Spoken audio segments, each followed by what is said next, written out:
네, 김용환입니다. 같이 말씀 묵상하겠습니다. 이 영상을 지금 몇 번을 찍는지를 모르겠습니다. 지하에서 늘 찍다가 지상으로 올라와서 인물 모드로 찍다가 뒷배경을 날리고 그런 모드로 찍다가 이제 프로 영상 모드로 찍어서 조금 더 얼굴이 가깝게 또 뒷배경이 보이게 이렇게 찍고 있는데요. 네.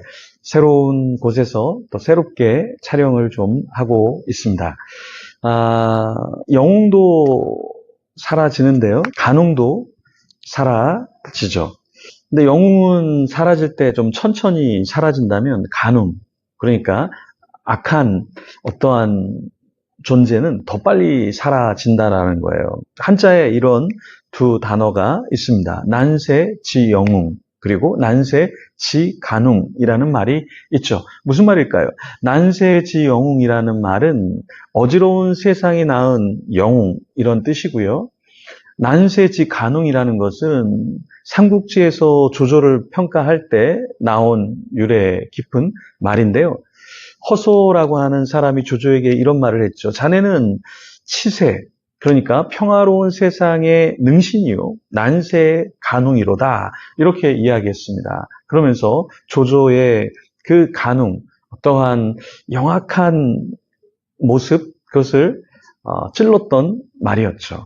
난세지 간웅, 난세에 역시 어떠한 영웅이 나타나는데 대단한 영웅이, 좋은 영웅이 나올 수도 있고 간웅, 좀 간사한 영웅이 나올 수 있다라는 것이죠. 그럼 우리 자신은 어떠한 존재인가 좀 생각해 봐야겠습니다.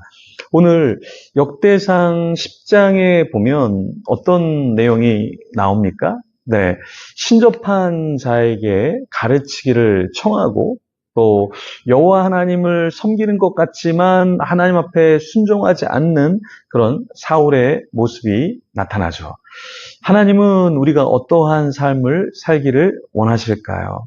난세의 영웅이 되기를 원하실까요? 난세의 간웅이 되기를 원하실까요? 1절부터 읽어보겠습니다. 블레셋 사람과 이스라엘이 싸우더니 이스라엘 사람들이 블레셋 사람 앞에서 도망하다가 길보아 산에서 죽임을 받고 엎드려 지니라.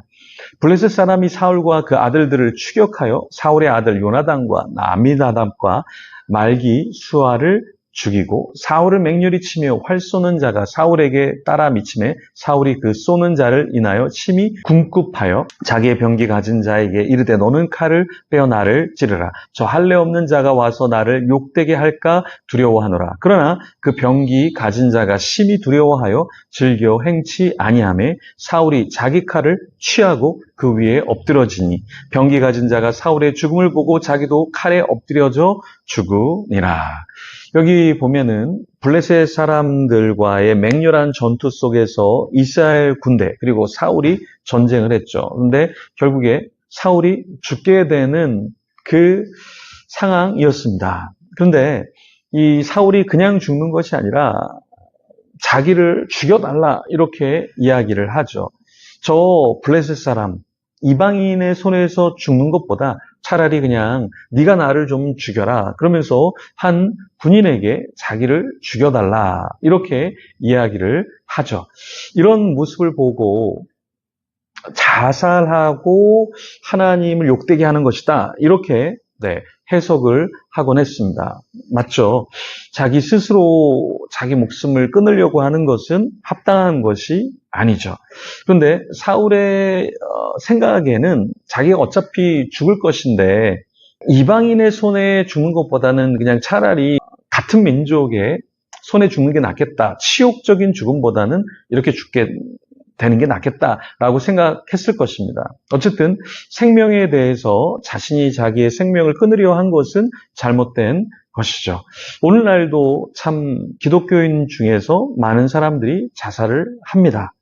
그런데 그 자살한 사람의 가정을 가보면 그 가족들이 너무나 많이 힘들어하고 자살의 충동을 동일하게 느낀다라는 거예요.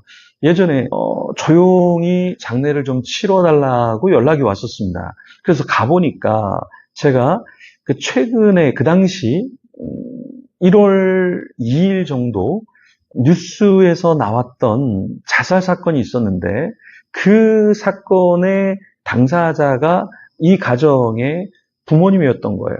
그래서 장례를 치르면서 그동안 있었던 이야기를 또 나눴는데 이 가족들이 조금 더 잘해주지 못한 것, 그리고 함께하지 못한 것, 좀 그때 뭔가 필요하다고 했는데 도와주지 못한 것에 대해서 굉장히 가슴 아파 하더라고요. 그러면서 그 가족들이 자살 충동과 자신들이 하지 못한 거에 대한 이런 안타까운 마음을 넘어서 극단적인 괴로움 가운데 있는 것을 보았습니다. 우리가 죽는 것, 그것은 나만 죽는 게 아니라 우리 주위의 사람들이 다 힘들고 죽게 된다라는 것이죠. 블레셋 사람들 끊임없이 사울을 향해서 죽이려고 다가왔죠. 사실은 사울은 누구를 죽이려고 했죠? 사울은 다윗을 죽이려고 계속 다윗을 쫓아다녔습니다. 근데 그때마다 다윗이 살 수 있었던 것은 사울에게 이 블레셋이라는 민족이, 나라가 쳐들어오면서 사울이 다윗을 계속 쫓을 수 없고 다시 돌아가야 되는 그런 상황이 벌어졌죠. 사울은 다윗을 죽이려고 했지만 사울은 또한 블레셋 손에 의해서 굉장히 괴로움을 당했죠. 결국엔 블레셋 손에 의해서 죽임을 당하게 되었습니다. 이렇게 사울이 죽자 사울의 갑옷, 그 사람의 가장 중요했던 그 옷이 어디에 있게 됐죠? 10절에 보면 사울의 갑옷을 그들의 신전에 두고 그의 머리를 다곤의 신전에 단지라. 갑옷은 신전에 두고 그 사울의 머리는 다곤의 신전에 달아 버렸던 거예요. 그러면서 그 블레셋 사람들이 얼마나 자기 신들이 위대하고 대단하기에 이 이스라엘의 하나님을 섬기는 자의 머리를 우리가 이렇게 달 수 있는가 하고 자긍했을 겁니다. 그러니까 사울의 한 명의 넘어짐은 사실은 한 명이 넘어지는 것이 아니라 그 나라 전체가 슬픔에 빠지게 되고 하나님이 욕먹게 되는 것이죠. 우리도 마찬가지입니다. 우리 한 명이 넘어지는 것, 우리 공동체가 넘어지는 것, 교회가 넘어지는 것, 선교지가 어떠한 어려움에서 넘어지는 것은 그냥 한 선교단체와 한 교회와 한 지역 또 한 인물이 넘어지는 것이 아니라 하나님 나라에 아주 큰 손해가 있다라는 것이죠. 그래서 우리는 어떻게 합니까? 우리 자신이 계속해서 하나님 앞에 서 있어야 하는 것이죠. 예배를 통해서, 개인적인 기도를 통해서, 찬양을 통해서 주님과 더 같이 있으려고 경건서적을 읽으면서 우리는 더 발버둥 쳐야 하는 것이죠. 사울 한 명이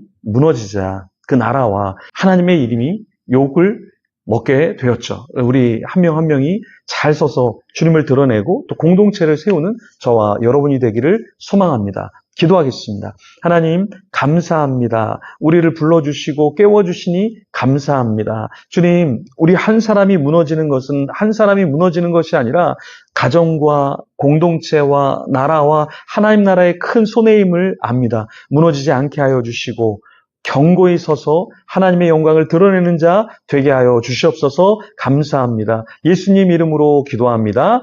아멘. 계속해서 기도하며 주님 앞에 나아가겠습니다.